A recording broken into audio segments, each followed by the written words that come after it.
स्तरम् वाजे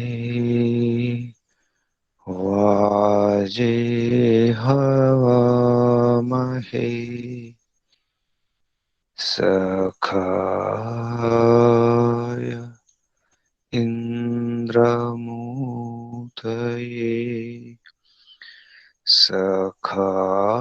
सखाय इन्द्रमूतये ॐ योगेन योगो ज्ञातव्यो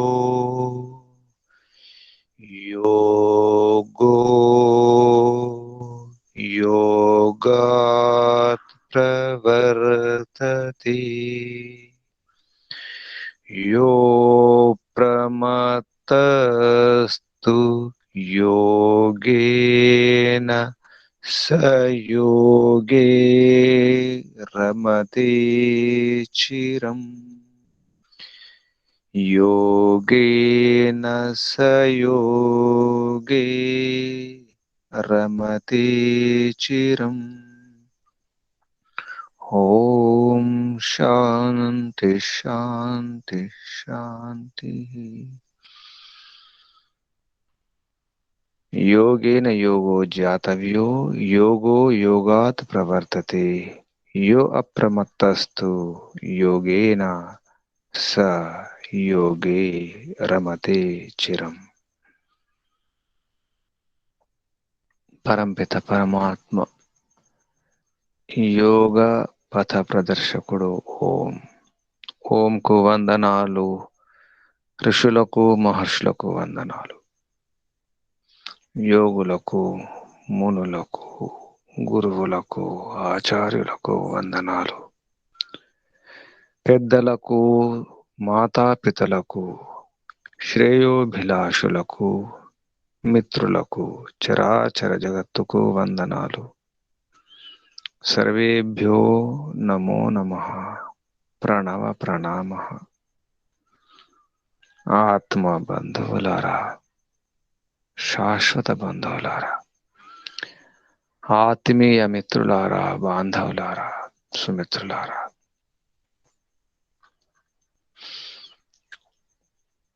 యోగేన యోగో జాతవ్యో యోగము ద్వారానే తెలుసుకున్న యోగ్యమైనది యోగేన యోగము ద్వారానే యోగో జాతవ్య యోగము ద్వారా యోగము తెలుస్తుంది యోగో యోగాత్ ప్రవర్తతే యోగము ద్వారానే యోగము ముందుకెళ్తుంది యో ప్రమత్తస్తు యోగేన ఎవరైతే అప్రమత్తంగా ఉంటారో సావధానంగా ఉంటారో వారికి యోగేన స యోగే రమతే దీర్ఘకాలం వరకు యోగములోనే రమిస్తారు యోగములోనే ఉంటారు అంటే యోగంతో జన్మించినటువంటి యోగముతో లభించినటువంటి ఆనందములో హాయిగా ఉంటారు ఆనంద అనుభూతి రసాస్వాదన చేస్తారు యోగేన యోగే రమతే చిరం దీర్ఘకాలం చిరకాలం అంటే మోక్షకాలంలో మోక్షానందాన్ని అనుభవించడానికి యోగం ద్వారా మాత్రమే సాధ్యము చిరకాల ఆనందానుభూతిని యోగం మాత్రమే ప్రసాదిస్తుంది అందుకే యోగమునకు యోగమే గురువు యోగమునకు యోగమే మార్గదర్శనం చేస్తుంది యోగము ద్వారానే యోగము ముందుకెళ్తుంది ఒక అడుగు ముందుకు వేస్తే మరొక అడుగు వేయడానికి అవకాశం లభిస్తుంది సాధన చేస్తూ వెళ్ళడమే ఉన్న చోటు నుండి ఉన్న స్థాయి నుండి ఉన్న స్థితి నుండి ముందుకెళ్ళే ప్రయత్నం చేయాలి ఏ స్థితి ఉంటే ఆ స్థితి నుంచి ముందుకు వెళ్ళాలి అడుగు ముందుకు వేయాలి యోగ మార్గములో సందేహం ఉండదు అప్రమత్తం ఉండడం అవసరం యో అప్రమత్త తు యోగేన స, ఎవరైతే అప్రమత్తంగా ఉంటారో, సావధానంగా ఉంటారో, జాగ్రత్తగా అడుగులు వేస్తారో, వారికి యోగము అదే మార్గదర్శనం, అదే మార్గదర్శకము. మార్గదర్శనము అదే, మార్గదర్శకము అదే, గురువు అదే, శిష్యుడు అదే. అటువంటిది యోగము. ఈ విషయాన్ని వ్యాస మహర్షి తస్య భూమిషు వినియోగ అనే సూత్రానికి భాష్యం రాస్తూ చివరిలో రాయడం జరిగింది. ఇదొక శ్లోకం. యోగేన యోగో జాతవ్య, యోగో యోగాత్ ప్రవర్తతే, యో అప్రమత్తః తు యోగేన స యోగే రమతే చిరం. మనము భూముల్లో ఈ ధారణ, ధ్యాన, సమాధి, ఈ మూడింటి యొక్క పేరు సంయమము. ఇది పరిభాష అన్నారు, శాస్త్ర పరిభాష. అంటే ఇక ముందు తర్వాత ఈ సంయమం అన్న ఈ శబ్దాన్ని వాడుకోవడం జరుగుతుంది. సంయమము అనగా ధారణ, ధ్యాన, సమాధి, ఈ మూడింటిని కలిపినప్పుడు, ఏకత్రం చేసినప్పుడు, అంటే ఒక విషయం తీసుకుని ఆ విషయం పట్ల ధారణ, అదే విషయం పట్ల ధ్యానం, ఆ విషయం పట్ల సమాధి అంటే తెలియడం, దాన్ని అంటారు సంయమం. అది శాస్త్ర పరిభాష, తాంత్రికీ పరిభాష అంటారు. తాంత్రిక అంటే శాస్త్ర పరిభాష. అయితే ఈ సంయమాన్ని భూములలో, యోగ భూములలో, అవస్థలలో మనం ఉన్న స్థితి, ఇక్కడ విషయం ఏంటంటే ఉన్న స్థితి నుంచి ముందుకెళ్లే ప్రయత్నం చేయాలి. ఇప్పుడు క్షిప్తావస్థలో లేదా మూఢావస్థలోనో విక్షిప్తావస్థలోనో ఉన్నాం. అతి చంచలం అవస్థ క్షిప్తావస్థ. మూఢావస్థ అంటే మూర్ఖంగా ఉంటాం లేదా సోమరిగా ఉంటాం, నిద్రమత్తులో ఉంటాం, ఏమి ఆలోచించకుండా, ఏ విచక్షణ వివేకం లేకుండా ఉండడం తమోగుణం యొక్క ప్రభావం వల్ల, అది మూఢ స్థితి. మూఢ స్థితి నుంచి కూడా ముందుకు వెళ్ళవచ్చు. ఆ విషయాన్ని ఇక్కడ చెప్పడం జరుగుతుంది. తస్య భూమిషు వినియోగ. ఎక్కడుంటే అక్కడి నుండి ఏ స్థితి నుంచి అయినా ముందుకు వెళ్ళవచ్చు. ముందుకెళ్ళడానికి మళ్ళీ వెనక్కి రావాల్సిన అవసరం లేదు. ముందుకే సాగిపోతూ ఉండడమే. అందుకే యోగేన యోగో జాతవ్యో, యోగం ద్వారా యోగాన్ని తెలుసుకోండి. యోగో యోగాత్ ప్రవర్తతే, యోగం ద్వారా యోగం ముందుకెళ్తుంది. ఆగే బడతా హే, ప్రవర్తిస్తుంది, ప్రవర్తనము ముందుకు వర్తిస్తుంది, ముందుకు నడుస్తుంది. అందుకే అప్రమత్తం అవసరం. జాగ్రత్త, సావధాన్.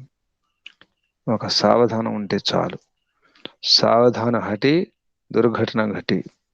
మా గురుగారు మాటికి చెప్పేవారు.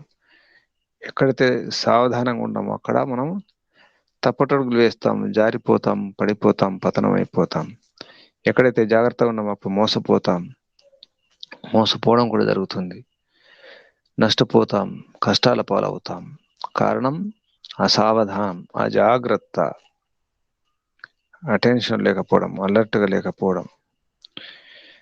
ఎక్కడైనా అయ్యో జాగారతం రుచ కామయంతే, ఎవరైతే జాగ్రత్తగా ఉంటారో, జాగరణ స్థితి ఉంటారో, మేలుకుంటారో, వారికే ఈ రుక్కులు, మంత్రాలు కూడా సాయం చేస్తాయి.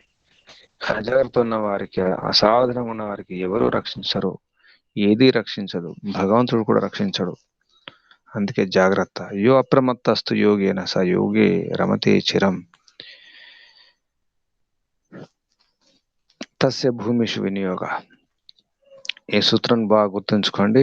ఇది ప్రేరణ ఇచ్చే సూత్రం, ప్రోత్సహించే సూత్రం. ఎక్కడుంటే అక్కడ, ఏ స్థితిలో ఉంటే ఆ స్థితి నుంచి ముందుకెళ్ళవచ్చు. మీరు బ్రహ్మచారుల, గృహస్థుల, వానప్రస్థుల, సన్యాసుల, ఏ ఆశ్రమం అయినా పర్వాలేదు, ఎక్కడున్నా పర్వాలేదు, ఏ చోట ఉన్నా పర్వాలేదు, రోగాలతో బాధపడుతున్నా పర్వాలేదు, అక్కడి నుంచి కూడా ముందుకెళ్ళవచ్చు. కష్టాల్లో బాధలు ఉన్న పర్వాలేదు, అక్కడి నుంచి ముందుకెళ్ళవచ్చు. భూమిషు వినియోగం భూములలో, అవస్థల, స్థితుల్లో, ఏ కష్టంలోనైనా, ఏ పరిస్థితుల్లోనైనా, ఎక్కడి నుంచైనా ఆ అవస్థ నుంచి ముందుకు వెళ్ళే అవస్థ, ముందుకు ఎదగడానికి, ప్రగతి కొరకు, ఉన్న స్థితి నుంచి పై స్థితికి ఎదగడం కొరకు, ప్రగతి కొరకు, వికాసం కొరకు వినియోగం చేసుకోండి. వినియోగం చేయాలి అంటే ప్రయోగం చేయాలి. దీన్ని ధారణ, ధ్యాన, సమాధి.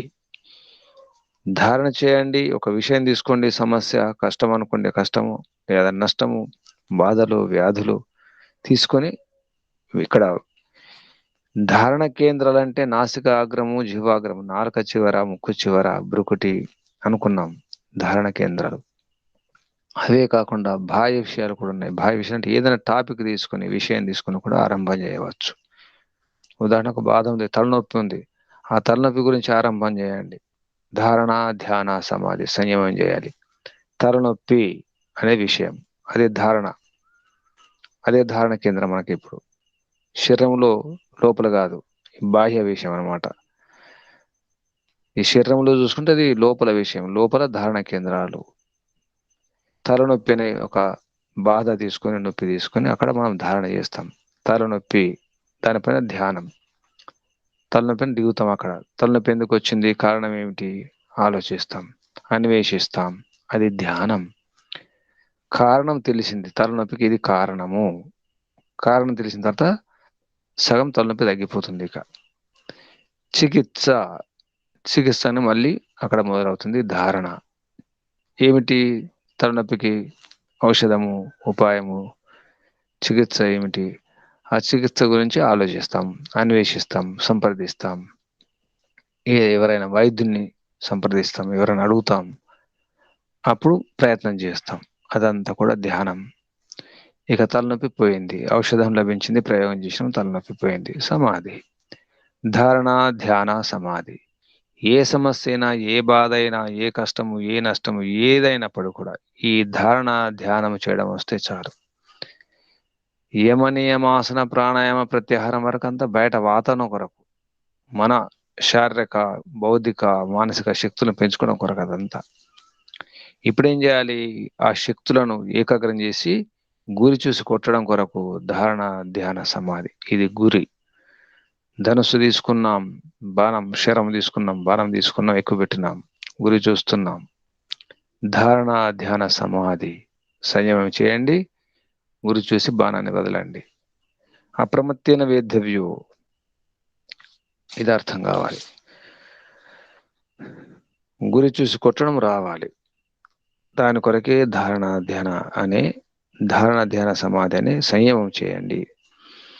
మొత్తం శక్తులన్నీ కూడగట్టుకొని గురి చూసి ఏకాగ్రం చేసి ఇక ఆ లక్ష్యాన్ని ఛేదించడమే, గమ్యం చేరుకోవడమే. ఆ విషయం చెప్పడం జరిగింది 6వ సూత్రంలో. ఇదంతా త్రయమంతరంగం పూర్వేభ్య అని చెప్పేసి పతంజలి మహర్షి యోగ దర్శనము 3వ పాదము, తృతీయ పాదము, విభూతి పాదములో 7వ సూత్రం చెప్పడం జరుగుతుంది. త్రయమంతరంగం, ఇది అంతరంగం. పూర్వేభ్య అంటే ఇంతకుముందు యమ నియమ, ఆసన, ప్రాణాయామ, ప్రత్యాహార వరకు అదంతా కూడా అది బహిరంగ సాధన, బహిరంగ యోగ. అంతరంగం అంటే లోపల అనే అర్థం ఒకటి వస్తుంది. దగ్గర అంటే సమాధి పొందడానికి లేదా ఈశ్వర సాక్షాత్కారం కొరకు దగ్గర సమీప సాధనం ఇది. ఈ 3 ధారణ, ధ్యాన, సమాధి అనేవి దగ్గరి సాధనాలు. ప్రత్యాహారం వరకు కొంచెం దూరం సాధనాలు అవి. పూర్వేభ్య అంటే ముందేమున్నాయి, యమ నియమ, ఆసన, ప్రాణాయామ, ప్రత్యాహారం వరకు అవి పూర్వేభ్య. వాటికంటే ఇక్కడ పంచమీ భక్తి తీసుకుంటే వాటికంటే ఈ ధారణ, ధ్యాన, సమాధి అనే ఈ 3 ఇవి నికటతమము, దగ్గర, సమీపము. మోక్షం పొందడానికి లేదా ఈశ్వర సాక్షాత్కారం కొరకు లేదా ఏదైనా విషయం అర్థం చేసుకోవడం కొరకు, ఒక వస్తువు యొక్క, పదార్థం యొక్క యథార్థ స్థితి తెలుసుకోవడం కొరకు ఇవి దగ్గరి సాధనాలు. ఈ ధారణ, ధ్యాన, సమాధి సంప్రజాత సమాధికి ఇది అంతరంగం. ఇది సంప్రజాత సమాధి వరకు. మళ్ళీ సంప్రజాత సమాధి అంటే ఏమిటి, సంప్రజాత సమాధిలో వితర్క విచార ఆనంద అస్మిత అనే 4 సంప్రజ్ఞాత సమాధి భేదాలు స్థాయిలు అని చెప్పవచ్చు. అందులో వితర్క సంప్రజ్ఞాత సమాధిలో మనం స్థూల భూతాలు పంచమహాభూతాల గురించి తెలుసుకుంటాము. విచార సంప్రజ్ఞాత సమాధిలో సూక్ష్మభూతాలు తన్మాత్రలు అహంకారం అవి. తర్వాత ఆనంద సంప్రజ్ఞాత సమాధిలో అప్పుడు ఇంద్రియాలు ఆ విషయాలు. తర్వాత చివరి అస్మిత సంప్రజ్ఞాత సమాధి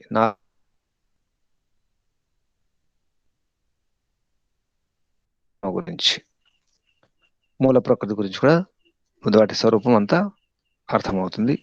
సంప్రజ్ఞాత సమాధి అంటే మహతత్వము, అహంకారము, ఇంద్రియాలు, తన మాత్రలు, స్థూల భూతాలు పంచమహాభూతాలు వీటి యొక్క సాక్షాత్కారం కలుగుతుంది. అసంప్రజ్ఞాత సమాధిలో ఈశ్వర సాక్షాత్కారం, జీవాత్మ యొక్క స్వరూపం అర్థమవుతూనే తెలుసుకుంటూనే, అంటే సంప్రజ్ఞాత సమాధిలో మొదలవుతుంది జీవాత్మ యొక్క స్వరూపం అర్థం కావడం. అసంప్రజ్ఞాత సమాధిలో పూర్తవుతుంది. అక్కడ మళ్ళీ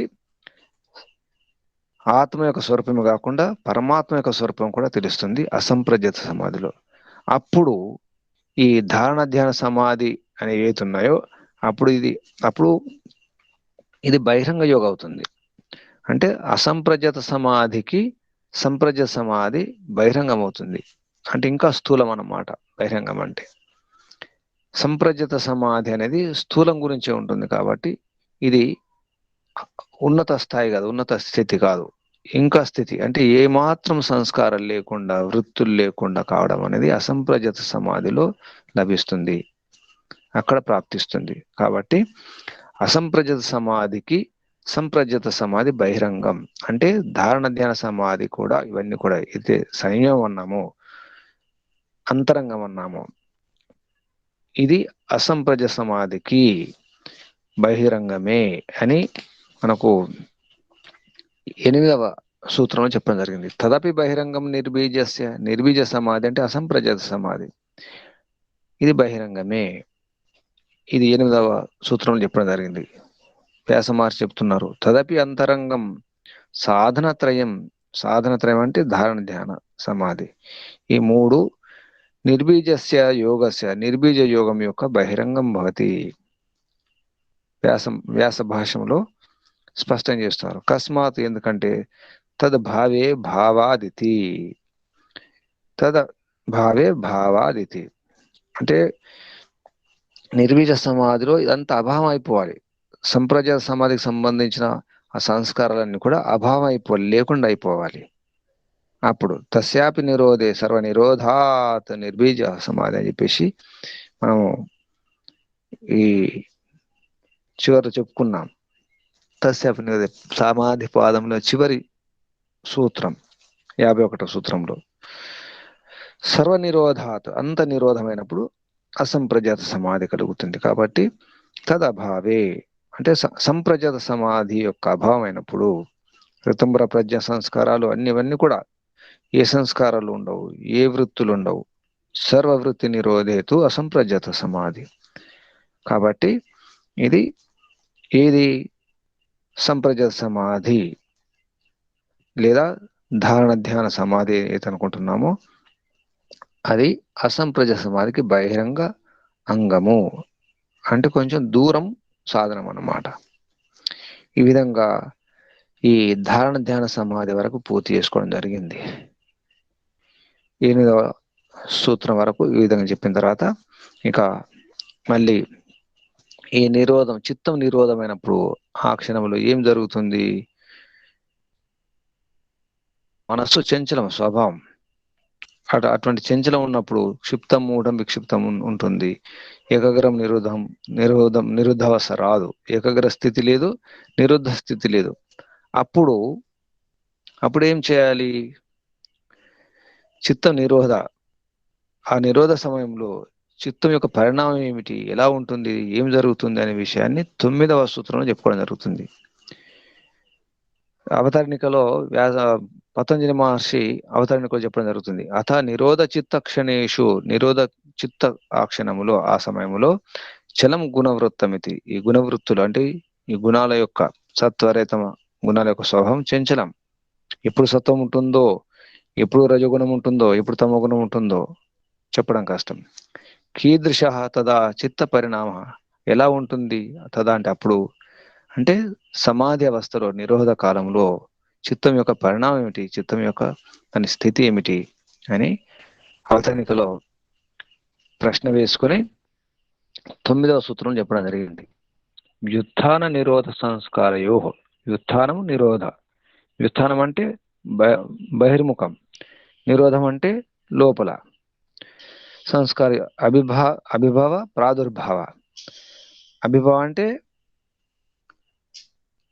ఇక్కడ అభిభవ ప్రాదుర్భావ, అభిభవ అంటే ఆగి ఉండడం, దాగి ఉండడం, ప్రాదుర్భావం అంటే బయట కనిపించడం, ప్రకటన కావడం.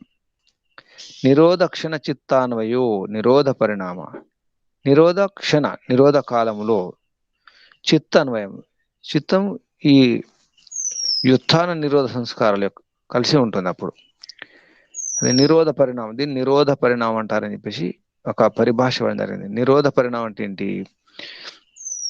ఎప్పుడైతే వ్యుత్థాన అంటే బహిర్ముఖంలో ఉన్నప్పుడు, బహిర్గతంగా ఉన్నప్పుడు లేదా అంతర్ముఖంగా ఉన్నప్పుడు, అంతర్ముఖం అంటే ఇక్కడ మనం ధ్యాన స్థితి నుండి చిత్తాన్ని నిరోధించినప్పుడు వ్యుత్థాన సంస్కారాలు, నిరోధ సంస్కారాలు ఈ రెండు ఉంటాయి.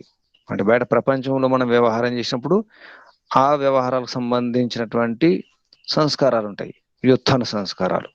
ధ్యానం చేసి మనసును ఏకాగ్రం చేసుకొని, ఏకాగ్రమే కాదు నిరుద్ధం చేసుకున్నప్పుడు ఆ సంస్కారాలు ఉంటాయి.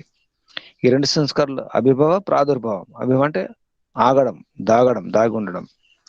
ప్రాదుర్భావం అంటే ప్రకటన కావడం, కనిపించడం. మనకు లోపల కొన్ని ఉంటాయి, కొన్ని బయట కనిపిస్తాయి, అన్ని బయట కనిపించవు మన సంస్కారాలు. అప్పుడు నిరోధ క్షణ చిత్తాన్వయ, నిరోధ కాలంలో అప్పుడు ఈ రెండు వ్యుత్థాన నిరోధ సంస్కారాలు కలిసి ఉంటాయి. అప్పుడు ఏం చేయాలి? అది దాన్ని నిరోధ పరిణామం అంటారు. అని నిరోధ పరిణామం అంటే ఏమిటో చెప్పడం జరిగింది. తర్వాత ఈ శబ్దాన్ని తర్వాత వాడుకుంటారు, నిరోధ పరిణామం అంటే ఏంటి అనేది. దాని గురించి 9వ సూత్రంలో చెప్పడం జరిగింది. ఇప్పటి నుంచి ఈ సిద్ధుల గురించి, సిద్ధులు ఎలా మొదలవుతాయి, సిద్ధి లభించాలంటే ఏ వాతావరణం ఉండాలి, చిత్తంలో ఎటువంటి పరిణామాలు ఉంటాయి అనే విషయం వస్తుందన్నమాట.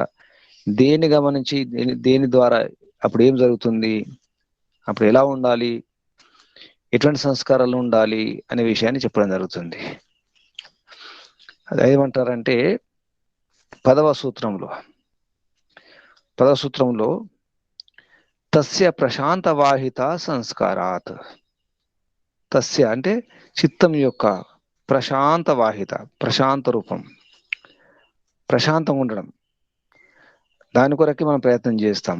చిత్తం ప్రశాంతంగా ఉండాలి, ప్రశాంతంగా ప్రవహించాలి. ప్రశాంత వాహిత అంటే చిత్తని నదిగా పోల్చడం జరిగింది. చిత్త నది నామ ఉభయతో వాహిని, కళ్యాణాచ పాపాయచ అని చెప్పేసి.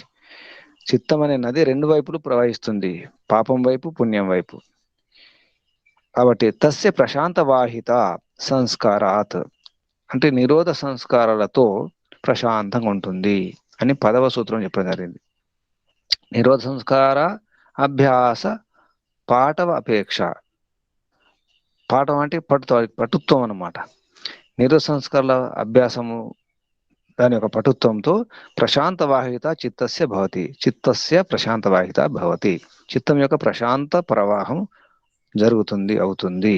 ఇప్పుడు నిరోధ సంస్కార అభ్యాస పాఠవ, అది అవసరం. నిరోధ సంస్కారాల అభ్యాసం, నిరోధ సంస్కార అభ్యాసం పటుత్వం ఉండాలంటే అందులో బలం ఉండాలి, మంచి అభ్యాసం ఉండాలి, అభ్యాసంలో బలం ఉండాలి, అది అవసరం. అపేక్ష అంటే అవసరం. దేనికి? ప్రశాంత వాయిత, చిత్తస్య ప్రశాంత వాయిత. చిత్తం ప్రశాంతంగా ఉండాలంటే నిరోధ సంస్కారాల అభ్యాసంలో బలం ఉండాలి, మన సాధన బలం ఉండాలి, మన యోగాభ్యాసం యొక్క బలం ఉండాలి. తత్ సంస్కారమాంద్యే వ్యుత్థాన ధర్మిణ సంస్కారేణ నిరోధ ధర్మ సంస్కారో అభిభూయతే ఇది. అప్పుడేమవుతుంది?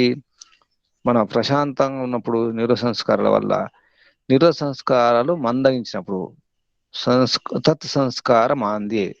తత్ అంటే ఈ నిరోధ సంస్కారాలు, మాంది అంటే మందంగా ఉన్నప్పుడు, బలం తగ్గినప్పుడు, బలహీనమైనప్పుడు, నిరోధ సంస్కారాలు బలహీనమైనప్పుడు ఏమవుతుంది? వ్యుత్థానం అవుతుంది. వ్యుత్థాన ధర్మిన అంటే మళ్ళీ బాహ్య వృత్తి అవుతుంది. వృత్తి సారూప్యం ఇతరత్ర, ప్రపంచ ప్రవాహం పడికొట్టుకుపోవడం జరుగుతుంది. ప్రపంచమే బాగా అనిపిస్తుంది, ప్రపంచమే న్యాయం అనిపిస్తుంది, అదే ధర్మం అనిపిస్తుంది. ఈ తినడము, త్రాగడము, వ్యభిచారము, దొంగతనం ఇవన్నీ బాగా అనిపిస్తాయి. ఎందుకంటే వ్యుత్థాన సంస్కారాలు. ఈ నిరోధ సంస్కారాలు మందగించినాయి, బలహీనమైనాయి. అప్పుడు ఇదే బాగా అనిపిస్తుంది, ప్రపంచమే బాగా అనిపిస్తుంది. నిరోధ ధర్మయుక్త సంస్కారాలు అవి అణిగి ఉంటాయి. నిరోధ ధర్మ సంస్కారం అభిభూయతే ఇది. అభిభూయత అంటే దాగి ఉంటాయి, అణచబడి ఉంటాయి. నిరోధ ధర్మ సంస్కారాలు అంటే ఇక్కడ నిరోధ ధర్మం అంటే నిరోధ స్థితిలో ఉన్నప్పుడు దాంతో యుక్తమైనటువంటి సంస్కారాలు ఏమవుతాయి? అభిభూయతే. అభిభూయత అంటే అణచబడి ఉంటాయి, తొక్కబడి ఉంటాయి.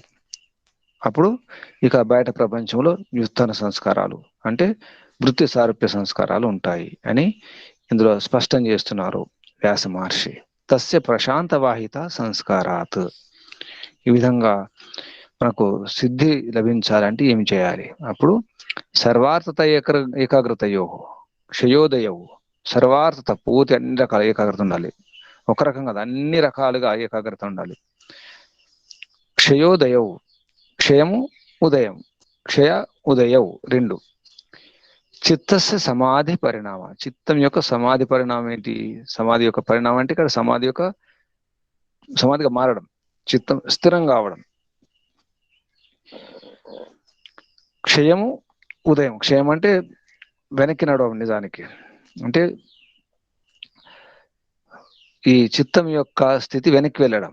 ఉదయం అంటే ప్రకటన కావడం. చిత్తం ఎలా ఉంటుంది? క్షీణిస్తుందా, ముందుకెళ్తుందా, అంటే ఏకాగ్రం అవుతుందా, చంచలం అవుతుందా? ఇది చిత్తం యొక్క సర్వార్థం అంటే అన్ని రకాలు, అంటే అన్ని విషయాలు, అనేక విషయాలు ఉంటాయి చిత్తంలో. ఎన్నో రకాల ఆలోచనలు వస్తాయి. అన్ని రకాల ఆలోచనల నుంచి ఏం కావాలి? ఏకాగ్రత కావాలి. సర్వార్థత, ఏకాగ్రత. సర్వార్థ అంటే చంచలత్వం. ఇక్కడ అన్ని విషయాల్లో చిత్తం పనిచేయడం. అప్పుడు ఆ టాపిక్, ఇప్పుడు ఈ టాపిక్, రకరకాల విషయాలు, రకరకాల ఆలోచనలు వస్తాయి, ముసురుకుంటాయి. ధ్యానం చేద్దామని కూర్చుంటే చాలు అన్ని ఆలోచనలే, భయంకరమైన ఆలోచనలు వస్తాయి. దాన్ని సర్వార్థత అన్నారు. ఏకాగ్రతయో అంటే ఈ బాహ్య వృత్తి, అంతర్వృత్తి అన్నమాట. ఏకాగ్రతయో ఈ రెండుటి యొక్క క్షయ ఉదయం. క్షయము తర్వాత ఉదయం, క్షీణించడము లేదా ప్రకటన కావడం అనేది చిత్తస్య సమాధి. ఇది చిత్తం యొక్క సమాధి పరిణామాలు ఇవి అని 11వ సూత్రంలో చెప్పడం జరిగింది పతంజలి మహర్షి. సర్వార్థత అనేది చిత్తధర్మ. చిత్తభూములు ఉన్నాయి. క్షిప్తం, మూఢం, విక్షిప్తం, ఏకాగ్రం, నిరుద్ధం. ఇవి చిత్తం యొక్క ధర్మాలు. సర్వార్థత అంటే చిత్త ధర్మాలు. ఏకాగ్రత అపి చిత్తధర్మ. ఏకాగ్రం కావడం కూడా చిత్తం యొక్క ధర్మాలే. ఇక్కడ సర్వార్థ అంటే మనం క్షిప్తం, మూఢం, విక్షిప్తం వరకు తీసుకోవాలి. ఏకాగ్రత అంటే రెండు, ఏకాగ్రావస్థ, నిరుద్ధావస్థ. ఇవి యోగాభ్యాసంలో చిత్తం యొక్క ఏకాగ్ర స్థితిలోనే సమాధి లభిస్తుంది. ఏకాగ్ర స్థితిలో లభించే సమాధి పేరు సంప్రజ్ఞాత సమాధి. యహతు ఏకాగ్రే చేతసి సద్భూతమర్థం ప్రద్యోతయతి క్షిణోతి చ క్లేశాన్ కర్మ బంధనాన్ని శ్లథయతి నిరోధ అభిముఖం కరోతి ఇది సంప్రజ్ఞాత యోగా ఇత్యాఖ్యాయత అని చెప్పేసి ఆరంభంలో మొదటి సూత్రంలోనే అథ యోగానుశాసనం అనే సూత్రంలో వ్యాస మహర్షి చెప్పడం జరిగింది భాష్యములో. అంటే ఏకాగ్రావస్థలో ఏం జరుగుతుంది? యహతు ఏకాగ్ర చేతసి సద్భూతమర్థం ప్రద్యోతయతి క్షిణోతి చ క్లేశాన్ కర్మ బంధనాన్ని శ్లథయతి. కర్మ బంధనాలు శిథిలమైపోతాయి. నిరుద్ధావస్థ కూడా అది పనిచేస్తుంది. ఏది? ఏకాగ్ర స్థితి, వస్తు యొక్క స్థితి. సద్భూతం అర్థం ప్రద్యోతయతి, అర్థం యొక్క అంటే వస్తు యొక్క స్థితి తెలుస్తుంది. క్షిణోతి చ క్లేశాన్, క్లేశాలు అవిద్య, అస్మిత, రాగద్వేష, అభినివేశం అనే క్లేశములు అక్కడ కూడా శిథిలమైపోతాయి. కర్మబంధనాలు కూడా తగ్గిపోతాయి అని చెప్పడం జరిగింది.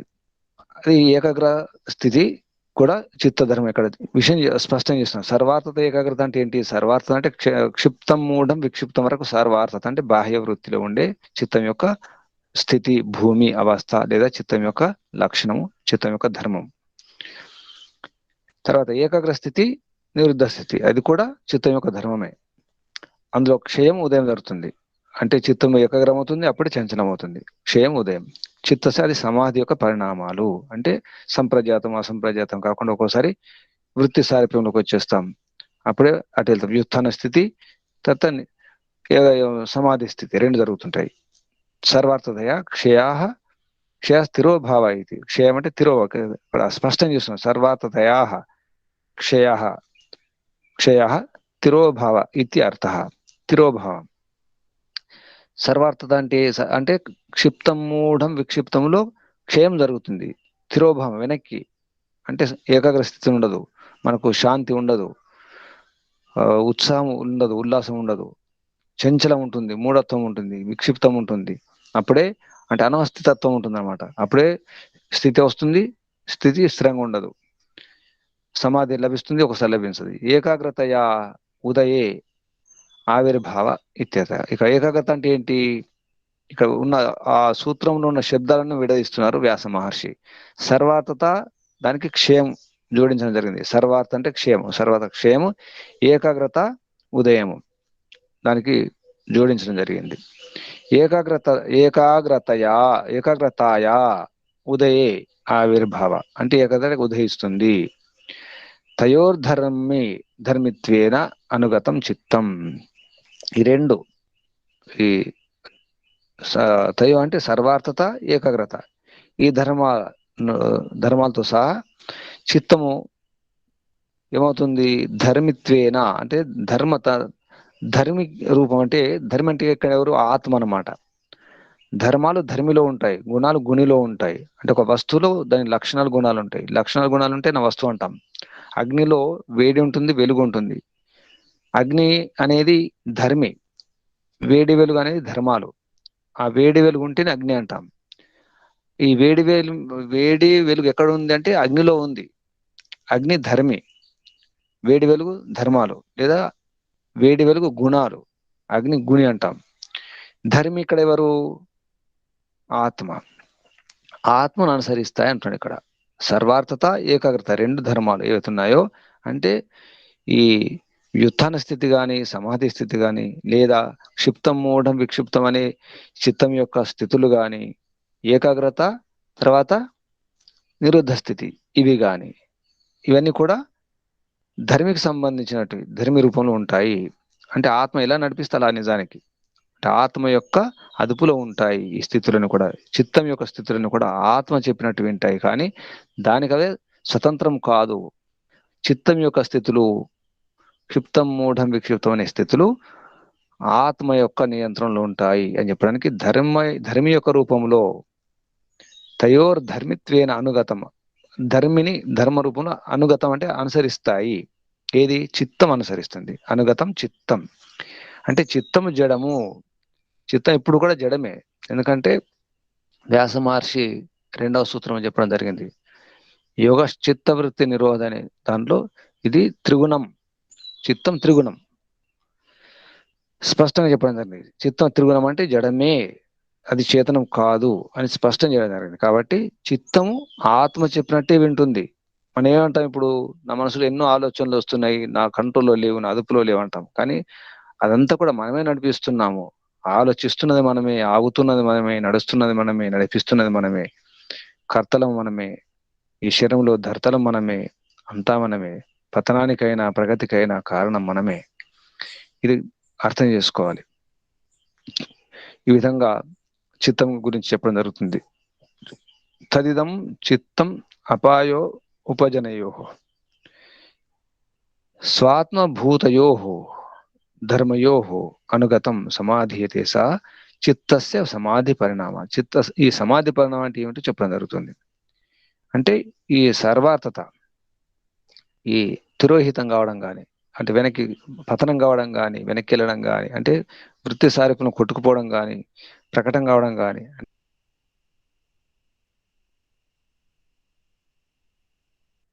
కానీ ఏకాగ్రత కానీ లేదా క్షయం కానీ ఉదయం కానీ ఈ ధర్మాలతో అనుసరించినటువంటి చిత్తం అవుతుందో ఆ చిత్తం సమాహితం కావాలి.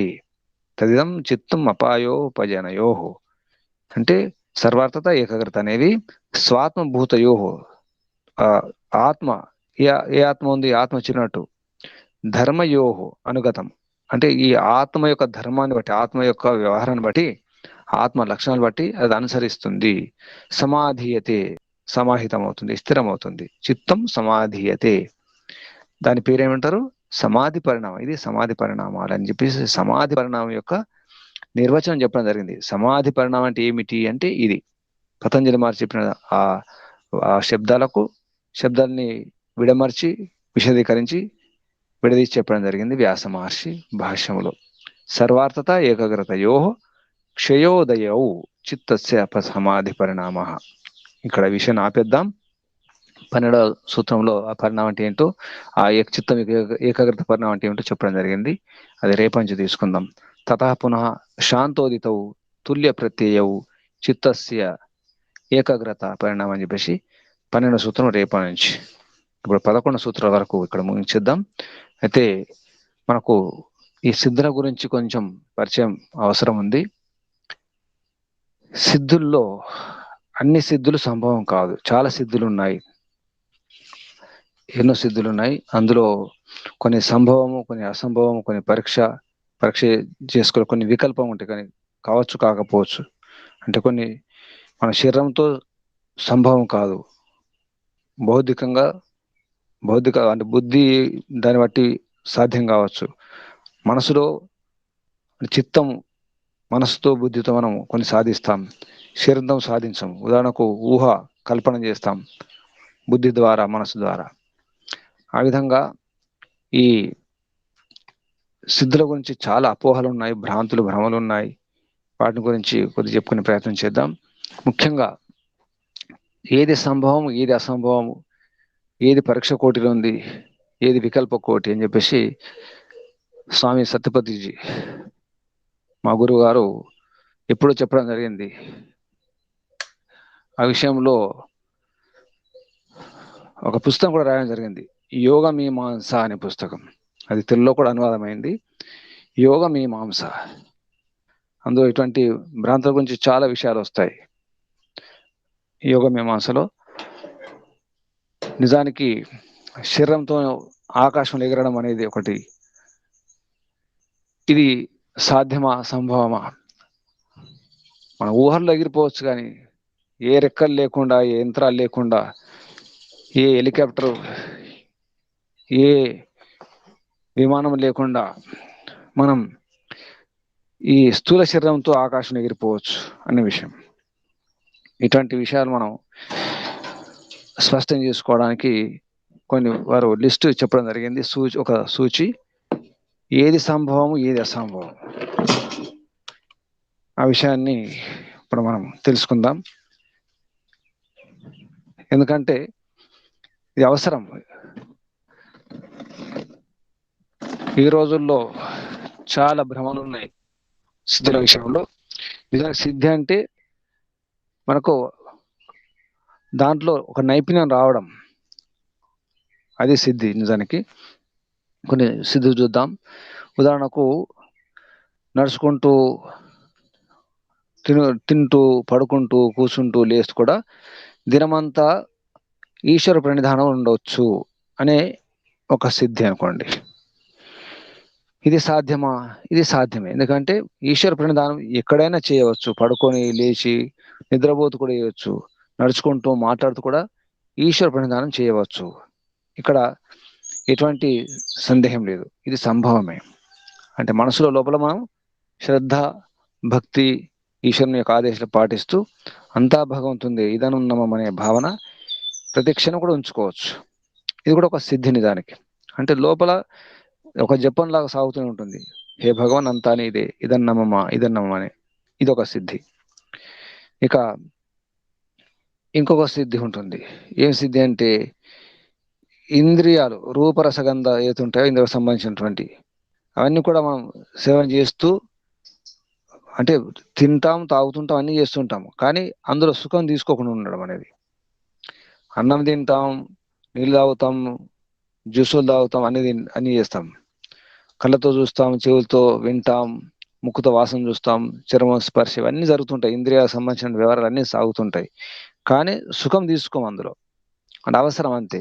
అన్నం తింటున్నాం జీవితం కొరకు, ఈ ప్రాణం నిలవాలి కాబట్టి అన్నం తింటున్నాం అంతే. చూడాలి కాబట్టి చూస్తున్నాం. ఆ చూసినప్పుడు ఏం తీసుకోవాలి అదే తీసుకుంటున్నాం, మంచిగా తీసుకోవాలి. అటువంటి వ్యవహారం చేస్తుంటాం. ఇది కూడా ఒక సిద్ధి నిజానికి. ఇప్పుడు యోగులు కూడా తింటారు, యోగాభ్యాసం చేసే యోగ సాధకులు కూడా తింటారు, వారు కూడా తాగుతారు. అంటే మా పాలు తాగుతారు, జ్యూసులు తాగుతారు, కానీ రుచులు చూడరు. కమ్మగుందని తినడము, కమ్మ లేకపోతే మానేయడం, ఇటువంటిది ఏం లేదు. రుచి కొరకు తినడం ఉండదు, ఆకలి కొరకు తింటారు, ఆరోగ్యం కొరకు తింటారు. ఇది కూడా ఒక సిద్ధి అనుకోండి, ఇది సంభవమే. తర్వాత యోగి అన్ని ప్రాణుల పట్ల వైరభావం వదిలిపెడతాడు. ఏ ప్రాణైనా ఆత్మవత్ సర్వభూతాన్ని అనే భావనతో అన్ని ఆత్మలే అని నిస్వార్థ భావన ఉంచుకుంటాడు. అన్ని ప్రాణుల యొక్క క్షేమం గురించి, వాటి యొక్క మేలు గురించి ఆలోచిస్తాడు. ఇది కూడా ఒక సిద్ధి, అంటే ప్రేమ భావన ఉంటుంది. ఇది సంభవమే, ఇది కూడా ఒక సిద్ధి నిజానికి. తర్వాత ఈ ప్రపంచంలో కనిపించే పదార్థాలన్నీ కూడా ఇప్పుడు ఒకప్పుడు పోతాయి, ఏది మిగులదు, ఎవరూ మిగులరు, అంతా ఖాళీ, ప్రళయంలో ఏది మిగులదు అని ఈ బౌద్ధిక స్థాయిలో అంటే బుద్ధితో అర్థం చేసుకొని అసలు ఏది మిగలడానికి వీలేదు, నా శరీరం కూడా ఉండదు, ఏ భవనాలు ఉండవు, ఏమి ఉండదు, అంతా ప్రళయంలో ఏది మిగలదు, ఏ సూర్యుడు చంద్రుడు కూడా ఉండే అవకాశం లేదు అని చెప్పేసి ముందే నిర్ణయం చేసుకుంటాడు. అంత అనిత్యమే, ఏది శాశ్వతం కాదు అనే ఒక సిద్ధి కూడా లభిస్తుంది. అంటే నిశ్చింతగా ఉండిపోతాడు. ఇది కూడా సంభవమే. తర్వాత మనసు పైన పూర్తిగా అధికారపూర్వకంగా మనసును నడిపిస్తాడు. ఏ విధంగా అయితే సర్కస్లో సైకిల్ నడిపిస్తారో, రకరకాల ఫీట్లు చేస్తుంటారు, రకరకాల వాళ్ళు సర్కస్లో ఎన్నో రకాలు చేస్తుంటారు, శరీరంతో చేస్తుంటారు, అంటే అభ్యాసం చేసుకొని నైపుణ్యంతో చేస్తుంటారు. అలాగే మనసును కూడా మనం అధికారపూర్వకంగా నడిపించవచ్చు. మన చేతిలో కలం తీసుకుని ఎలా రాస్తామో, మన ఇష్టం వచ్చినట్టు మన చేతిలో ఒక కుంచె, ఒక బ్రష్ తీసుకుని ఎలా బొమ్మలు గీస్తామో చిత్రకారుడు నచ్చినట్టుగా, ఆ విధంగా మనసును కూడా నడిపించవచ్చు అనేది ఒక సిద్ధి. అంటే మనసు పూర్తి అధికారంలో ఉంటుందన్నమాట. ఇది కూడా సాధ్యమే, ఇది కూడా సంభవం అని చెప్పేసి గురువు గారు సత్యపతి గారు చెప్పడం జరిగింది. ఇక ఇంకొక సిద్ధి ఈ మధ్యలో కూడా అంటుంటారు, ఏ ఆహారం లేదు, నీళ్లు లేవు, ఏమి లేకుండా కేవలం గాలి పీల్చుకుంటూ, గాలిని తినుకుంటూ, గాలిలో ఉంటూ ఏళ్ళ కొద్ది జీవిస్తున్నారు అని చెప్పేసి మనం వింటుంటాం. ఇప్పుడు ఈ మధ్య కాలంలో కేరళలో తర్వాత గుజరాత్ లో కూడా ఇటువంటి విన్నాం. ఒక వ్యక్తి ఉన్నాడు, కేరళలో ఇద్దరు వ్యక్తులు, గుజరాత్ ఒక వ్యక్తి ఉన్నారు, వారు అసలు ఎటువంటి ఆహారం తీసుకోరు, ఏమి తీసుకోరు, అయినా జీవిస్తున్నారు అని చెప్పేసి. కానీ నీరు కూడా తాగకుండా, అంటే ఆహారం లేకపోవచ్చు కానీ నీరంటే ఇక్కడ పాలు కూడా వస్తాయి, పళ్ళ జ్యూసులు కూడా వస్తాయి, రసాలు కూడా వస్తాయి, అంటే ద్రవ పదార్థాలు మాత్రమే సేవిస్తూ ఉన్నారు. ఆ విధంగా ఉండొచ్చు, కానీ ద్రవ పదార్థాలు లేవు, నీళ్లు లేవు, కేవలం గాలిని మాత్రమే పీలుస్తూ, గాలిని మాత్రమే తింటూ, ఏ ఆహారం లేకుండా జీవిస్తున్నారు అని చెప్పేసి కూడా మనం వింటుంటాం. ఇది కూడా ఒక సిద్ధి అని చెప్పేసి అంటుంటారు కొందరు. ఈ బాబాలు స్వామిని కూడా ప్రచారం చేసుకుంటారు. ఆ బాబా లేదా ఆ స్వామి, ఆ అమ్మగారు, ఆ మాతాజీ అసలు ఏమీ తినదు, ఏళ్ళ కొద్ది అలాగే ఉంటుంది అని అంటారు. ఏమి తినకుండా, ఏమి త్రాగకుండా ఎలా ఉంటారు? కనీసం నీళ్ళని తాగాల్సి వస్తుంది, కనీసం పండ్ల రసాలు తీసుకోవాల్సి వస్తుంది. కానీ బయట ప్రచారం ఏముంటుంది, ఆమె కానీ, ఆ మహారాజు కానీ, ఆ స్వామి, ఆ బాబా, ఆ గురువు గారు ఏమి తీసుకోరు అని ఒక సిద్ధిలాగా చెప్తుంటారు. ఇక కొందరైతే అసలు గాలి కూడా పీల్చుకోరు, మొత్తం భూమిలో తలబెట్టేసి ఉంటారు, గాలి పీల్చుకోకుండా గంటల తరబడి అని చెప్పేసి మనం కుంభమేళలో చూస్తాం. కుంభమేళ ఎప్పుడైనా వెళ్తే చూడండి, మొత్తం భూమిలో పాతుకొని తల క్రిందికి కాలు పైకి పెట్టేసి ఆ భూమిలోని పాతుకొని ఉంటారు.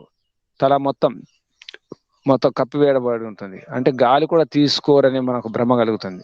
అంటే లోపల ఏ పైపో ఏ గొట్టం ఉండే అవకాశం ఉంది. మనం ఏమనుకుంటాము, మొత్తం భూమిలో మొత్తం కప్పేసుకొని అసలు గాలి లేకుండా మనిషి ఉండగలుగుతాడు అని చెప్పేసి ఒక భ్రమ కలుగుతుంది. ఇవన్నీ అసంభవాలు, మొత్తం అసంభవమే. అలాగే మన స్థూల శరీరంతో ఆకాశంలో పక్షులుగా ఎగరవచ్చు అనేది కూడా అసంభవమే. ఇవన్నీ సిద్ధుల గురించి మాట్లాడుతున్నారు. తర్వాత నీళ్ళల్లో నడవచ్చు అనేది, నీళ్ళలో నడవచ్చు ఏ నావ లేకుండా, మునిగిపోకుండా ఉండవచ్చు, ఇది సంభవమే. మనము గాలిని బంధించి ఛాతిలో మనం కాలు చేతులు ఆడించకుండా కూడా నీళ్ళలో పడుకోవచ్చు. కొద్దిగా ప్రయత్నం చేస్తే ఎవరైనా చేసే అవకాశం ఉంది. కానీ నీళ్ళలో నడవచ్చు కూడా అనేది ఒక సిద్ధి నిజానికి. అది పరీక్ష కోటి అని చెప్పడం జరిగింది. ఇది కొంతవరకు సంభవం, ఎందుకంటే మన శరీరం బరువు తగ్గించుకునే అవకాశం ఉంది. అంటే బరువు అంటే గాలిని పీల్చుకొని, ఒక బలూన్లో మనం ఒక రబ్బర్ బలూన్లో గాలి నింపితే ఏమవుతుంది, అది నీళ్ళలో మునగదు. అలాగే ఒక హైడ్రోజన్ వాయువును ఆ బలూన్లో నింపేసి వదిలేస్తే అది ఆకాశంలో పైకి ఎగిరిపోతుంటుంది. అంటే గాలి కంటే, ఈ మామూలు గాలి కంటే ఆ తేలిక వాయువు హైడ్రోజన్ వాయువు, ఉదయజన వాయువు. తర్వాత సూత్రం కూడా వస్తుంది మన ఈ విభూతి పాదంలో. ఉదాన జయాత్ జల పంక కంటకాదిషు సంగం అంటే ఉత్క్రాంతిశ్చ. ఉదాన జయాత్ జల పంక కంటకాదిషు అసంగ ఉత్క్రాంతిశ్చ అని చెప్పేసి ఒక సూత్రం వస్తుంది. అదే ఉదాన అంటే ఉదయజన వాయువుని కనుక మనం మన ఊపిరితిత్తులో కనుక నింపి పెట్టుకుంటే, జల పంక కంటక, జలం అంటే నీరు, పంక అంటే బురద, కంటక అంటే ముండ్లు. జలం పైన, బురద పైన, ముండ్ల పైన నడవచ్చు. ఉత్క్రాంతిశ్చ అంటే అంటకుండా ఉండవచ్చు. ఉత్క్రాంతిశ్చ అంటే అక్కడ నుంచి మనం ఎగిరిపోవచ్చు అనే అర్థం వస్తుంది. ఇది పరీక్ష కోటి అని చెప్పడం జరిగింది గురువు గారు, స్వామి సత్యపతిజీ గారు. ఈ విధంగా తర్వాత యోగి నిప్పుల పైన, కనకన మండే నిప్పుల పైన చెప్పులు లేకుండా గంటల తరబడి నిలబడవచ్చు అని చెప్తారు. మనం అగ్గిపైన నడిచే వాళ్ళని చూస్తాం, నిప్పులు చేసుకొని ఆ అగ్నుల్లో, ఆ నిప్పుల్లో నడుస్తారు. కానీ అలాగే ఉండడం అనేది గంటల తరబడి ఉన్నవారు మనం అది కూడా వింటుంటాం. అగ్నిలో మొత్తం దొర్లుతుంటారు, అయినా వారికి అసలు అగ్ని అంటుకోదు, కాలదు, బట్టలు కూడా కాలవు. అటువంటి వారిని కూడా చూస్తాం. ఈ మధ్యకాలం మనం ఈ ఒక యూట్యూబ్లో వీడియో కూడా వచ్చింది. ఒక మహారాజ్ అగ్ని మొత్తం పేర్చుకొని దాంట్లో దొర్లుతున్నాడు, పొర్లుతున్నాడు. ఆ మంటలో ఆ బట్టలకి మంటలు అంటుకోవట్లేదు. అది ఏ రసాయనం ఉండే అవకాశం ఉంది. ఎందుకంటే ఉదాహరణకు ఈ అబ్రకం ఉంటుంది, మైకాంఠం. అబ్రకంతో చేసినటువంటి ఆ వస్త్రాల్లో కనుక మనం ధరించి మంటల మీద పడుకున్న ఏం కాదు, ఎందుకంటే అబ్రకం మండదు. ఎంత మండించినా అబ్రకం మండదు, మైక. అటువంటి అవకాశం ఉంది. లేదా కొన్ని చెట్ల ఆకుల రసాలు కూడా ఉంటాయి, మూలికల రసాలు, అవి పూసుకుంటే కూడా మనకు అగ్ని అంటదు. అటువంటి ప్రయోగం ఉంటుంది. కానీ డైరెక్ట్ ఏది పూసుకోకుండా, ఏది లేకుండా మంటల పైన గంటల తరబడి ఉండే అవకాశం లేదు. అది కూడా సిద్ధి పేరు మీద బయట ప్రచారం ఉంది.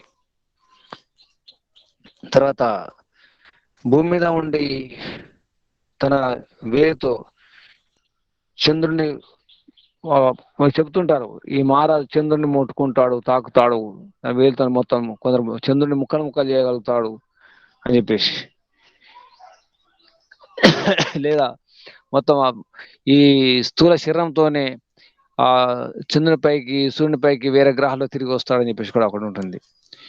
ఇవన్నీ కూడా అసంభవ కోటి, ఇది సంభవం కాదు. ఇంకొక సిద్ధి ఒకటి ఉంది. ఏం సిద్ధి అంటే, భూమి మీద మన నీళ్ళల్లో ఈత కొట్టినట్టుగా, నీళ్ళలో మునిగి తేలినట్టుగా ఈ భూమి పైన ఉన్న వ్యక్తి భూమిలోకి పోయి పైకి వస్తాడు. భూమి మీద కూడా నీళ్ళలో ఈత కొట్టినట్టు కొట్టగలుగుతాడు. అంటే భూమిలోకి మునగడం, తేలడం భూమిలో నుంచి, ఆ విధంగా చేయగలుగుతాడని చెప్పేసి కూడా ఒక సిద్ధి ఉంది. ఆ సిద్ధి కూడా అసంభవం అని చెప్పడం జరిగింది. తర్వాత అహింస పాటిస్తున్న సాధకుడు లేదా యోగి పట్ల అన్ని ప్రాణులు వైరభావం విడిచిపెడతాయి అని ఒకటి సిద్ధి అంటారు. అంటే ఆ యోగి దగ్గరికి ఏ ప్రాణి వచ్చినా ఏమి అనదు. ప్రతి ప్రాణి కూడా, అది సింహం గాని, పులి గాని, పాములు గాని, అది కొంతవరకే. కానీ ప్రతి ప్రాణి, ప్రతి పాము, ప్రతి పులి, ప్రతి సింహము వైరభావం వదిలిపెట్టదు. ఎప్పుడైతే ఈ యోగి యొక్క, ఈ సాధకుని యొక్క వ్యవహారం చూసి, ఆ సేవ చూసి ఆ భావం కలిసినప్పుడు, అది కొన్ని రోజులు గమనించిన తర్వాత దానికి సేవ జరిగితే, దానికి నమ్మకం కలిగితే, అప్పుడు అది దాని యొక్క వైరభావం అవుతుంది. కానీ కొత్త పులిని తీసుకొచ్చి, కొత్త పాముని తీసుకొచ్చి, కొత్త సింహాన్ని తీసుకొచ్చేసి ఆ యోగి దగ్గర పెడితే అది కూడా అప్పుడు తప్పకుండా హాని చేస్తుంది. ఎప్పుడైతే దగ్గర ఉండి ఆ గోసేవ చేసినట్టుగా, లేదా ఆ పులి సేవ, ఆ పాము సేవ చేసినప్పుడు అప్పుడు అవి నమ్ముతాయి. నమ్మినప్పుడు అప్పుడు ఉంటాయి. కానీ ఏది కూడా కొత్తగా ఏది నమ్మదు. ఇది కూడా ఒక సిద్ధి అంటారు. ఆ యోగి అహింసా వ్రతం పాటిస్తున్నాడు కాబట్టి ఆ సూత్రం కూడా ఉంది కదా, అహింసా ప్రతిష్టాయాం తత్సన్నిధౌ వైరత్యాగ. ఆ యోగి సన్నిధికి వచ్చినటువంటి ప్రతి ప్రాణి కూడా, ప్రతి క్రూర జంతువు కూడా తన స్వభావం మార్చుకుంటుంది అని చెప్పేసి. అది కాదు, సంభవం కాదు, వెంటనే సంభవం కాదు. ఆ ఆ యోగి యొక్క వ్యవహారం చూసి అది మారే అవకాశం ఉంది. కానీ అయినప్పుడు కూడా ప్రతి ప్రాణి మారాలని ఏం లేదు, ప్రతి మనిషి మారాలని ఏం లేదు. ఈ విషయం ఇంతకుముందు కూడా చెప్పుకున్నాం. ఈ పాణి మహర్షిని కూడా, తర్వాత పింగళ మహర్షిని, ఇవన్నీ అందరూ కూడా జంతువుల ద్వారానే వారికి హాని జరిగింది అనే విషయం. సింహో వ్యాకరణస్ అని చెప్పేసి శ్లోకం కూడా ఉంది. ఈ విధంగా అహింస పాటించినంత మాత్రాన ప్రతి ప్రాణి, ప్రతి వ్యక్తి, ప్రతి వారు తమ యొక్క వైరభావం వదిలిపెట్టరు. కానీ ఇది వదిలిపెడతారని చెప్పేసి ఒక సిద్ధి అని చెప్పేసి చెప్తుంటారు. ఇది అసంభవం అని చెప్తున్నారు గురువు గారు. తర్వాత సమాధి స్థితి పొందినప్పుడు మనం వింటుంటాం. సమాధి స్థితి పొందినప్పుడు మన కాళ్ళు చేతులు కట్ చేసిన ఏమి కాదు, నొప్పి రాదు, నొప్పి తెలియదు అని చెప్పేసి. ఇది కొంతవరకే మనం చేయగలుగుతాం, కొంతవరకే ఓర్చుకోగలుగుతాం, కొంతవరకు సహిస్తాం. కానీ పూర్తిగా సహించడం అనేది కాదు. అంటే ఏమాత్రం ఏమీ జరగదు అని చెప్పేసి అంటుంటారు. ఒక్కసారి సమాధి స్థితికి వెళ్ళిన తర్వాత మన కాళ్ళను చేతులు కోసిన పర్లేదు, ఎనెస్థిషియా లేకుండా ఆపరేషన్ చేయవచ్చు. అది కొంతవరకు సాధ్యం. అది ఎనెస్థిషియా లేకుండా ఆపరేషన్ చేయవచ్చు, అంటే కొద్ది సమయం ఓర్చుకునే అవకాశం వస్తుంది. కానీ మొత్తం కాలు తీసివేసిన, చేయి తీసివేసిన ఏమి కాదు, నొప్పి రాదు అనడం అనేది అసంభవం. తర్వాత యోగి పండ్లు, పువ్వులు, మిఠాయి, బంగారం, వెండి, ఇవన్నీ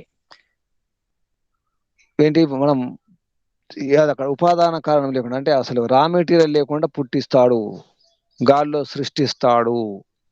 ఎందుకంటే ఆయన యోగి, ఆయన మహాత్ముడు, సిద్ధ పురుషుడు అని చెప్పేసి కూడా ఇది కూడా మనం వింటుంటాం. మన ఉదాహరణకు సాయిబాబా, పుట్టపర్తి సాయిబాబా గాల్లో నుంచి ఈ బంగారు గొలుసులు తీయడం కానీ, అటువంటివి కానీ, విభూతి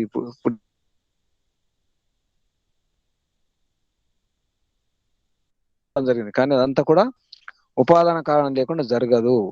ఉపాదాన కారణం తప్పకుండా ఉంటుంది, అంటే రా మెటీరియల్ లేకుండా జరగదు. ఇప్పుడు ఏదైనా పుట్టించినప్పుడు దాని మీద కంపెనీ పేరు ఉండకూడదు కదా.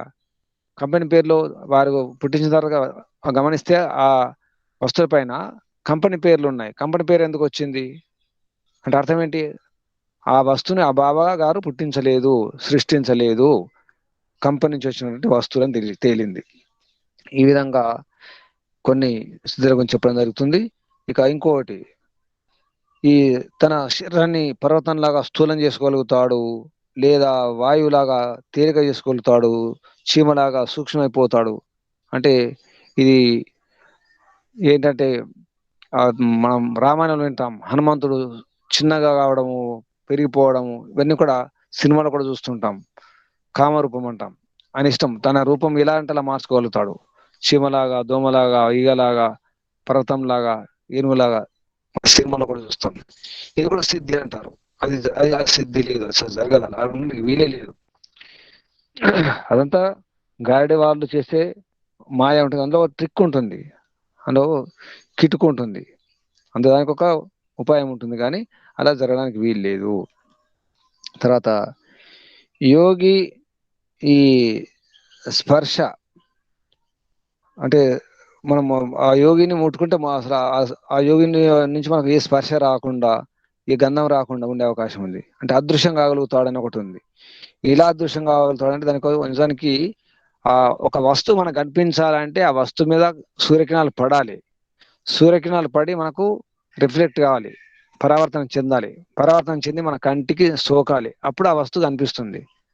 చీకట్లో ఉన్న వస్తువు మనకు కనిపించదు, వస్తువు చీకట్లో ఉంటుంది. వస్తువు లేదని కాదు, వస్తువు ఉంది, కానీ ఆ వస్తువు పైన సూర్యకిరణాలు పడలేదు కాబట్టి ఆ వస్తువు మనకు కనిపించదు. ఆ విధంగా మనం వెలుగులో కూడా ఉంచేసి ఆ వెలుగులో ఉన్నటువంటి ఆ వస్తువు మీద వేరే కిరణాలు ప్రసరింపజేసి, అంటే ఆ కిరణాలు ఎలా ఉండాలంటే మన కంటికి సోకకుండా, కంటికి రాకుండా కిరణాలు అడ్డంకించేస్తే వేరే కిరణాల ద్వారా, అప్పుడు ఆ వస్తువు మనకు కనిపించదు. ఇది గైడ్ వాళ్ళు మెజిషియన్స్ చేస్తుంటారు. ఈ తాజ్మహల్ మాయం చేయడము, రకరకాల ఈఫిల్ టవర్ మాయం చేయడము, ఈ లిబర్టీ ఉంది కదా అక్కడ అమెరికాలో, స్టాచ్యూ ఆఫ్ లిబర్టీ అటు మాయం చేయడము, లేదా పక్క జరిపినట్టు చూపించడం, ఇదంతా కూడా కనికట్టు. అదంతా కూడా అందులో ఒక ట్రిక్ ఉంటుంది. అంతేగాని అది లేకుండా చేయడము, మాయం చేయడం అనేది జరగదు. ఆ విధంగా మన శరీరం కూడా మనం కనిపించకుండా చేసుకోవచ్చు. అది కొంతవరకు పరీక్ష కోటి అన్నారు. అంటే మన శరీరం ఇతరులు కనిపించకుండా చేసుకోవచ్చు. ఇది కూడా స్థితులు వస్తాయి. అది అందుకే ఆ విషయం చెప్పడం జరిగింది. ఇక పరకాయ ప్రవేశం గురించి కూడా, ఇది పరకాయ మన శరీరంతో మన ఇతరుల శరీరంలో మనం ప్రవేశించడము, లేదా మన శరీరంలో ఇతరులు ప్రవేశించడం అనేది జరగదు. కాబట్టి మనస్సుతో అర్థం చేసుకుంటాం. ఒకవేళ నేనే అయితే నేను ఆ శరీరంలో ఉంటే ఎలా ఉంటాను, ఏ బాధ ఉంటుంది, ఎంత ఇబ్బంది ఉంటుంది అని అర్థం చేసుకుని ఆ విధంగా మనసును అధ్యయనం చేస్తాం. ఇతరుల యొక్క మనసును మనం అర్థం చేసుకునే ప్రయత్నం చేస్తాం, అధ్యయనం చేస్తాం, స్టడీ చేస్తాం. చేసి అయ్యో ఇటువంటి స్థితి ఉంది అని చెప్పేసి మనం అర్థం చేసుకుంటాం. అప్పుడు సానుభూతి చేయడమో, లేకపోతే ఏం చేయడమో, లేదా ఇతరులు ఎలా ఆలోచిస్తారు అని చెప్పేసి జాగ్రత్తగా ఉండడమో జరుగుతుంది. అంతవరకు సాధ్యం కానీ బౌద్ధికంగా కల్పనతో లేదా మనసుతో మనం ఊహించుకోవడం జరుగుతుంది. కానీ మొత్తం మన శరీరాన్ని తీసుకుపోయి దాంట్లో ఉంచడం కానీ, ఆ శరీరం ఇక్కడ ఉంచడం కానీ ఇలా జరగదు. ఈ పరకాయ ప్రవేశంలో అంటే బ్రతికి ఉండగా మొత్తం మన ఆత్మ వెళ్ళిపోయి ఆ శరీరం ఉండడము, లేదంటే వేరే వాళ్ళ ఆత్మలు వచ్చేసి మన శరీరం ఉండడం అనేది జరగదు. ఇది సంభవం కాదని చెప్పేసి గురుగారు అంటున్నారు. నిజానికి వాస్తవం అది. శరీరం మొత్తం అంటే వేరే ఆత్మ ఒక్కసారి శరీరం నుంచి ఆత్మ వెళ్ళిపోయిన తర్వాత మళ్ళీ రావడం జరగదు. శరీరం నుండి ఆత్మ పోయిందంటే అది మరణమే. ఇక మళ్ళీ పోయి రావడం జరగదు. మనము ఈ శంకరాచార్య విషయంలో వింటుంటాం, శంకరాచార్యుడు పరకాయ ప్రవేశం చేసినట్టుగా. ఇది కాదు, కానీ మనస్సు అర్థం చేసుకోవచ్చు, బుద్ధిని అర్థం చేసుకోవచ్చు, వాళ్ళ వ్యవహారాన్ని అర్థం చేసుకోవచ్చు. అంతవరకే సాధ్యం అది. ఈ విధంగా తర్వాత భూత భవిష్యత్తు విషయాలను మొత్తం ఉన్నది తెలుసుకోవడం అనేది కూడా. అటు యోగి ఉన్నాడు, ఉదాహరణకు బ్రహ్మంగారు అనుకోండి. బ్రహ్మంగారు కాలజ్ఞానం చెప్పడం జరిగింది. బ్రహ్మంగారు చెప్పినట్టే జరుగుతుంది అంత ప్రపంచంలో అంటారు.